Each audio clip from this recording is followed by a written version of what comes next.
Hey guys once again welcome back to my channel, welcome back to my new video. তো আজকে চলে এসেছি হচ্ছে 50mm লেন্স নিয়ে কিছু কথা আপনাদের সাথে আমি শেয়ার করে নেব। তো যারা আপনারা বিগিনার্স লেভেলে ফটোগ্রাফি শুরু করেছেন তারা কিট লেন্সের পর অবশ্যই এই প্রাইম লেন্সটা কিনবেন। তো এই লেন্স দিয়ে আপনারা portrait photography, wedding photography, product photography, সব রকম ফটোগ্রাফি আপনারা এটা দিয়ে করে নিতে পারবেন। লেন্সটার কিন্তু খুবই কম দাম হওয়ার কারণে এই লেন্সটা প্রচুর পরিমাণে বিক্রি হয় বাজারে। তো আপনারাও কেন এই লেন্সটা কিনবেন সেই 5টা পয়েন্টই আজকে আপনাদের সাথে আমি শেয়ার করে নেব।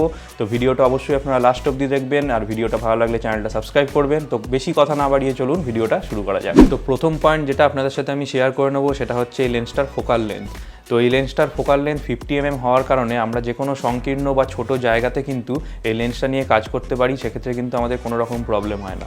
আমরা যখন কিট লেন্স বা জুম লেন্স ইউজ করি সেক্ষেত্রে কিন্তু আমাদের সাবজেক্ট থেকে অনেকটা দূরত্ব বজায় রেখে ছবি তুলতে হয়, এবং যদি জায়গা ছোট হয় সেখানে কিন্তু ছবি তুলতে আমাদের অনেক বেশি প্রবলেম হয়। কিন্তু আপনার কাছে যদি এই লেন্সটা থাকে আপনি কিন্তু যে কোনো ছোট জায়গার মধ্যেও কিন্তু আপনারা একটা ভালো ছবি তুলে নিতে পারবেন, সেক্ষেত্রে কিন্তু আপনার কোনো রকম প্রবলেম হবে না। তো আমরা সাধারণ মানুষ যে পার্সপেক্টিভে দেখি সেটা কিন্তু এই 50mm এর কাছাকাছি হয়। তো সেই কারণে আমরা এই 50mm লেন্স দিয়ে যে কোনো ছবি তুললে আমরা কিন্তু সেই ছবিটা বা ভিডিওটার সঙ্গে নিজেদেরকে অনেক বেশি পরিমাণে রিলেট করতে পারি। তো যেই কারণে আমি বলবো এই লেন্সটা কিন্তু একটা বেস্ট চয়েস যারা বিগিনার্স আপনারা ফটোগ্রাফি বা ভিডিওগ্রাফি শুরু করেছেন তাদের জন্য। তো এরপরে চলে আসি সেকেন্ড পয়েন্ট, যেটা হচ্ছে ব্যাকগ্রাউন্ড ব্লার। তো আমরা DSLR কেনার পর সবাই চাই যে ছবিগুলো তুলবো সেই ছবিগুলোর ব্যাকগ্রাউন্ড যেন অনেক বেশি পরিমাণে ব্লার থাকে, কিন্তু আমরা ক্যামেরার সাথে যে কিট লেন্সগুলো পাই সেগুলো দিয়ে কিন্তু এত বেশি পরিমাণে ব্লার করে ছবি তোলা যায় না। কিন্তু এই লেন্সটার অ্যাপারচার ভ্যালু 1.8 হওয়ার কারণে এটা দিয়ে আপনারা যা ছবি তুলবেন সেই ছবিগুলোর ব্যাকগ্রাউন্ড কিন্তু অনেক বেশি পরিমাণে ব্লার থাকবে, যেই কারণে প্রত্যেকটা ছবি কিন্তু দেখতে অনেক বেশি ভালো লাগবে এবং শার্পনেসও অনেক বেশি পরিমাণে আসবে। তো সেই কারণেই কিন্তু আমি বলবো যে আপনাদের কাছে এই লেন্সটা অবশ্যই থাকা উচিত। তো এরপরে চলে আসি হচ্ছে 3 নম্বর পয়েন্ট, যেটা হচ্ছে লো লাইট ফটোগ্রাফি। তো এই লেন্সটার অ্যাপারচার ভ্যালু 1.8 হওয়ার কারণে আমরা কিন্তু যে কোনো অন্ধকার বা ডার্ক সিচুয়েশানেও কিন্তু আমরা ভালো করে এই লেন্সটা দিয়ে ছবি তুলে নিতে পারি। তো ওয়েডিং ফটোগ্রাফি কিন্তু বেশিরভাগ সময় রাত্রিবেলা হয়, যে কারণে কিন্তু আমাদের একটা ওয়াইড অ্যাপারচারের লেন্স আমাদের প্রয়োজন হয়। কিন্তু ওয়াইড অ্যাপারচারের যে লেন্সগুলো হয় সেই লেন্সগুলো কিন্তু দাম অনেক বেশি হয়, যে কারণে আমরা সবাই অ্যাফোর্ড করতে পারি না। তো আপনারা যারা ওয়েডিং ফটোগ্রাফি করছেন বা নাইট পোর্ট্রেট শ্যুট করছেন তারা কিন্তু এই লেন্সটা অবশ্যই ইউজ করতে পারেন। এই লেন্সটা দিয়ে কিন্তু আপনারা ছবি তুললে এটার অ্যাপারচার ভ্যালু 1.8 হওয়ার কারণে কোনো রকম নয়েজ দেখতে পাওয়া যায় না, এবং লো লাইটেও কিন্তু খুব ভালো ছবি এটা দিয়ে আমরা তুলে নিতে পারি। তো 4 নম্বর পয়েন্টে চলে আসি। 4 নম্বর পয়েন্ট হচ্ছে কম্প্যাক্ট অ্যান্ড লাইট ওয়েট।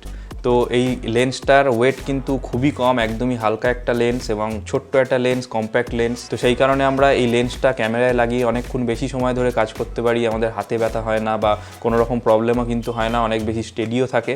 তো সেই কারণে আমি বলবো এই লেন্সটা কিন্তু আপনারা ইউজ করতে পারেন। আর এই লেন্সটা এতটা সাইজে ছোট হওয়ার কারণে আমরা কিন্তু একটা জাস্ট ছোট ব্যাগের মধ্যেই এই লেন্সটাকে ক্যারি করে নিতে পারি, কোনো প্রবলেম হয় না। খুব কম্প্যাক্ট এই লেন্সটা। বড় যে লেন্সগুলো থাকে 24-105 বা ধরুন 85mm প্রাইম লেন্স, এই লেন্সগুলো আমরা যখন গিম্বেলে লাগিয়ে কাজ করি ভিডিওর ক্ষেত্রে, সেক্ষেত্রে কিন্তু অনেক বেশি হাতে পেন হয়। কিন্তু আপনারা যদি এই লেন্সটা লাগিয়ে গিম্বেলে লাগিয়ে ইউজ করেন তাহলে কিন্তু একদমই অনেকক্ষণ কাজ করা যায়, কোনো কিন্তু হাতে কোনো ব্যথা বা কোনো প্রবলেম এগুলো কিন্তু একদমই হয় না। তো এটাও কিন্তু একটা গুরুত্বপূর্ণ পয়েন্ট এই লেন্সটা। তো সবার শেষে লাস্ট পয়েন্ট, 5 নম্বর পয়েন্ট, যেটা আমি বলবো অ্যাফোর্ডেবল প্রাইস।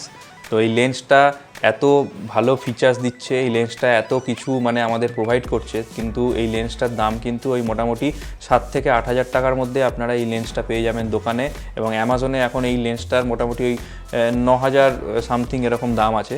তো এত কম টাকায় এত ফিচার্স দিচ্ছে এই লেন্সটা, যেই কারণে এই লেন্সটা বিগিনার্সদের তো অবশ্যই ইউজ করা উচিত, এবং যারা প্রফেশনাল তারা তো অবশ্যই এই লেন্সটা ইউজ করেন, তাদেরকে আর কিছু বলার নেই। তো আমি সেই কারণেই বলবো যে আপনারা যারা বিগিনার্স, যারা নতুন ফটোগ্রাফি শুরু করেছেন তারা অবশ্যই এই লেন্সটা ব্যবহার করে আপনারা কাজ করে দেখুন।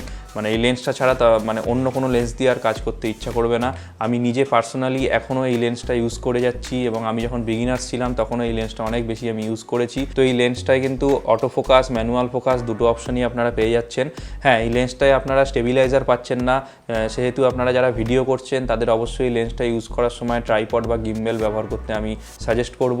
তো আপনাদের সাথে আমি কিছু ছবি এখন শেয়ার করে নিচ্ছি এই 50mm লেন্সের, আপনারা দেখে নিন। তো আপনাদের ছবিগুলো কেমন লাগছে অবশ্যই আপনারা আমাকে কমেন্ট করে জানাবেন, আর যদি ভালো লাগে অবশ্যই সাবস্ক্রাইব করবেন।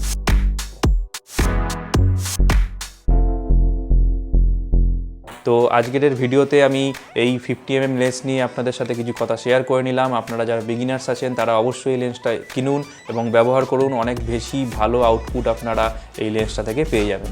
তো আজকের ভিডিওটা আপনাদের কেমন লাগলো অবশ্যই আপনারা কমেন্ট করে জানাবেন, আর যদি চ্যানেলটা ভালো লাগে অবশ্যই সাবস্ক্রাইব করবেন।